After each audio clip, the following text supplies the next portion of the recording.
Thailand, the land of smiles, a country of golden temples, sizzling street food, and postcard islands. But behind the beauty lies a story, rich, dramatic, and unexpected. A story of kings, of war, of elephants, and of a kingdom that was never colonized. Let's go back in time. Long before it became Siam, the old name for Thailand, this land was home to various civilizations. The Dvaravati, Mon, and Khmer empires all left their mark.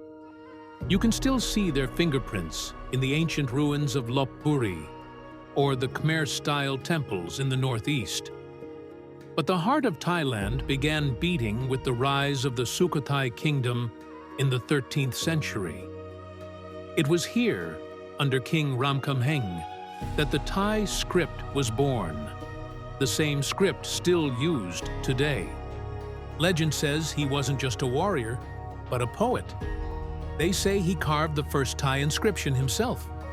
It claimed the people of his kingdom were happy and free, happy and free, words that would echo through Thai history. Then came Ayutthaya, a kingdom so grand, European traders in the 1600s called it the Venice of the East. It had Dutch, Persian, Japanese, and Portuguese communities. The Thai kings even sent elephants as gifts to France. Real elephants. One lived in the Palace of Versailles. But no empire lasts forever. In the year 1767, Burmese forces burned Ayutthaya to the ground. Temples melted, gold turned to ash, and a new chapter began. The capital moved south to Bangkok, or as locals know it, by the world's longest city name. Bangkok was founded in the year 1782 by King Rama I. He began the Chakri Dynasty, a royal line that continues to this day. And here's where the story takes a surprising turn. All around Thailand, neighbors fell under colonial rule. Burma to the west, taken by the British. Laos and Cambodia to the east, taken by the French. But Thailand remained independent.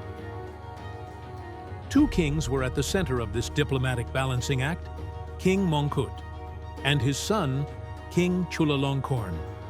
They modernized the country, built railways, abolished slavery, and most importantly, they negotiated.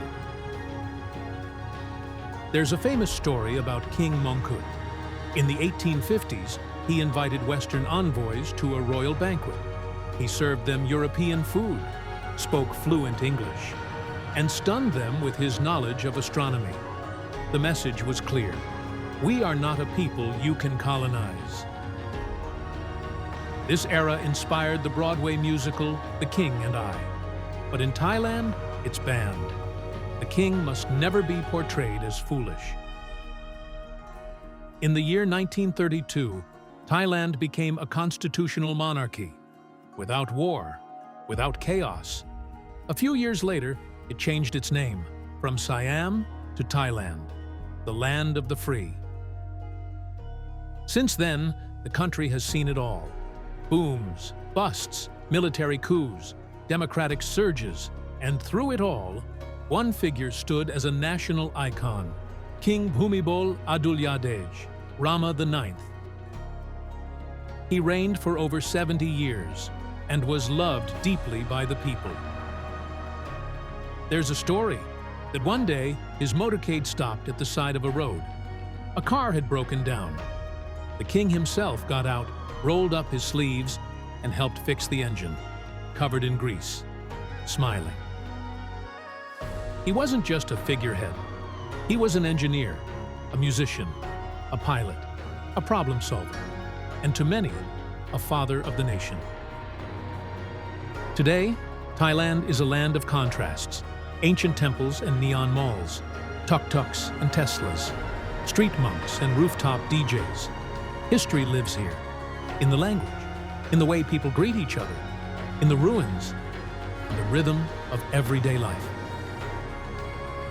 Thailand was never conquered. Not by armies, not by empires, not even by time. And maybe that's why, even today, it feels so unique. It's more than just a country. It's a living kingdom that still smiles.